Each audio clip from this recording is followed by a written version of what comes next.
Yo, it's the boy David. Chuan ka channel la lo lom le ta sewa video thar ne ka ron le ta voin hi tho tran ania tho tran zing duam ta ka hian chi be ka bu du chawa chuan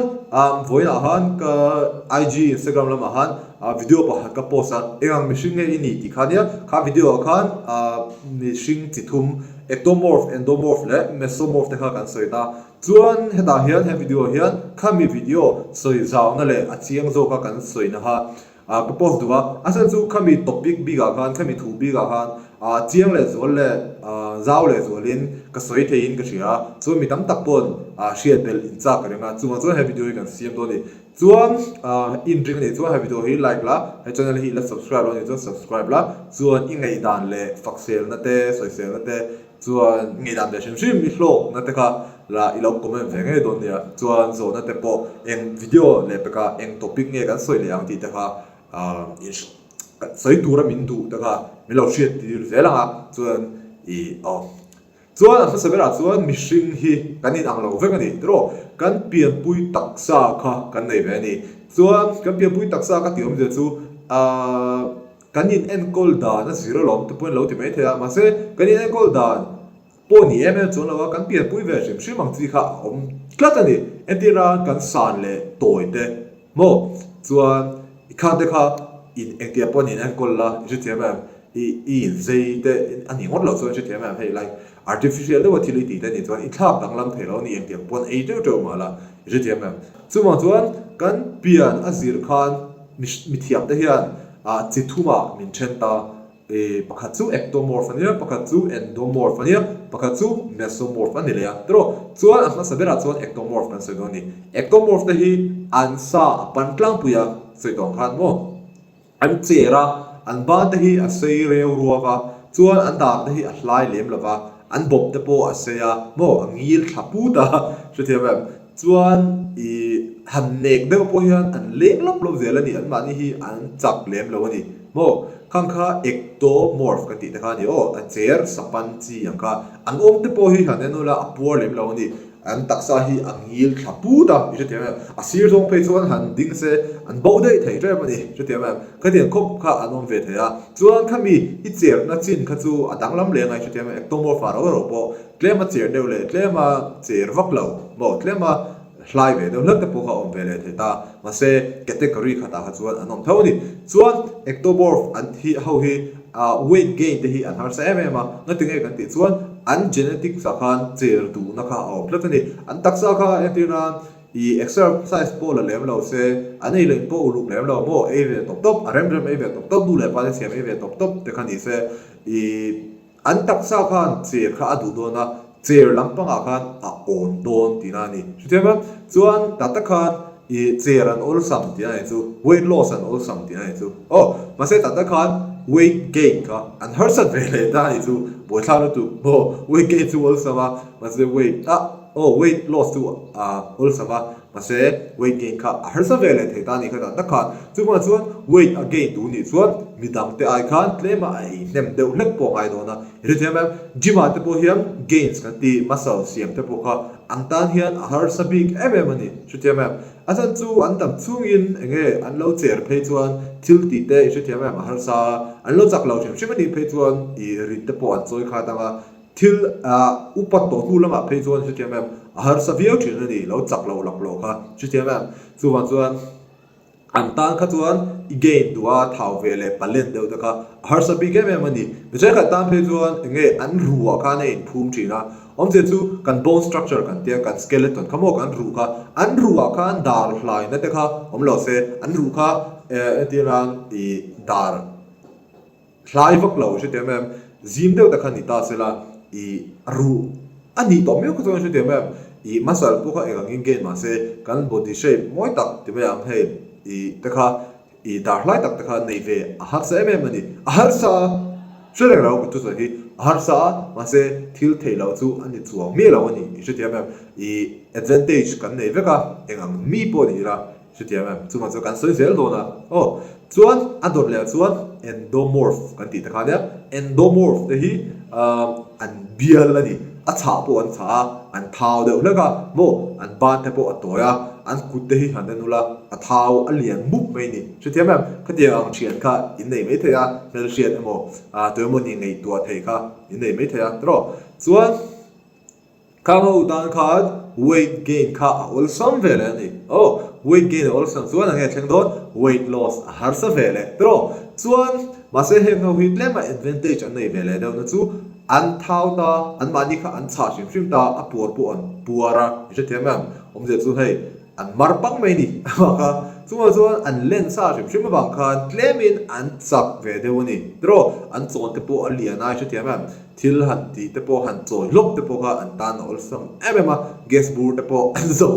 big em to na ni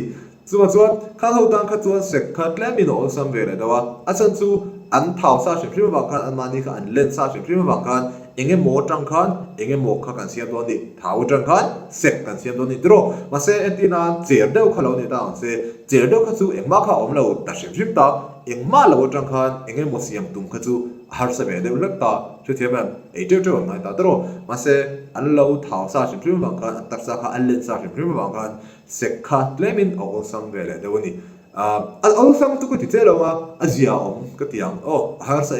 lo ani kan ti ngai acha chu ol sam ti tong kam hi ka chena la han ka mang du vak lawa thil ol sam hi engma om lo ti hi ka thurin bulpui ber pakhat ania chuan i heng ho tan hian i endomorph kan ti te abial chi kan ti te khamo hai hi han enula an taksa khan thau lampang kha apan de ulakani je te ma an mani po hi an ru te hi han enila i an rib cage an nak ru te hi heti hian abial bi griau ni je te ma kum bi griau ni kha bang te khan i enge amani tang khan i thau te kha ol sam ta chuan endomorph kan ti te hi lo sek te re po ni se thil pakhat ni she tur chu muscle definition kan ti mo headline striations tishor lowin pier teng tong ang chi kha hetia line ong tur je ga ong ve lem lo ni achan chu he six pack te po hi an tan hian nei har sa de ulak ni om je chu nei har sa ka ti om je chu hei alowin alo om tuar lo thin ni she tiam achan chu an taksa hi amam pel pulta an muscles te po amam pel pul thin ni chang pe chuan she tiam kangkha endomorph india thil om thei ve ani ta chuan ectomorph le endomorph kan sei to a to bera chuan mesomorph kha ani le ta mesomorph te hi an van nei dila kan sei so la genetics tha kan ti te khan ni ta an tan hian sek te hi ol sam ma se ko ol sam mei ba ka seksa piang emoti mei tur hi ani thina asan chu an kor thei han phese an pian hi adik bi ke mem thina ni tro an dar te alo hlaya che themam an om te klemin alo puar nal de wai che themam chuan an kong te po a fek griau ta ni chuan an chon te po a seka che themam khang ho na ta kha chuan sports te po an thei bi ke mem ani an chak boka mo hey ino palai velin in sports ve thina nga sports a khan tuba ha training an nei law tro intensive na te khan long jump te kha kan ti ve ve thin ta ma se tuma long jump te kha zir tu law tro ma se long jump le high jump kan ti an te kha thei bi griau kha an om ve thin tla ni chuma chuan khang ho zir lem lawa je thiam extra ball lem lawa han thei bi griau te kha mesomorph an itla puya an mani hi an in fit shim ta in fit shim ka tim je chu ectomorph le endomorph te ai kha chuan lemin an fit deu ta che thiam khangkha training thatak an nei phe chuan le a indik tak an nei phe chuan thui tak an thlen ve thei la tani he khovela thei tak tak te hi abik takin body building bi ka hian he mesomorph ka ti te hi biwa ngai bi ka ti te kha an ni ve tla ta che thiam an ni tlang puya le thil pakha chu mesomorph te ta hian weight loss le weight gain hi an also mani om je chu olsam nilawin an harsat level ni weight gain an du chuan an gain meya an ei cleman ya shitiama chuan tlemin an thau tu ngai mi lo ni shitiama an taksa khan asan chu thau kha adu lo shitiama an taksa khan ni tet po adu chuan lo cher lam pa po khan on chuan lo an taksa kha hei lai thau moi tok ve la han om kha adu ve top thir ni shitiama chu an va nei na pakhatania chu wa chuan etin ran gym te po kalta se tlemin ei te po uluk lo deulak ta se an ma ni ta kha chuan apoi lo ve the ni shitiama mi dang te na taking kha chuan asa chu ka te kan ni chuan soi to khan an genetics kha a tha ve ma a tha ma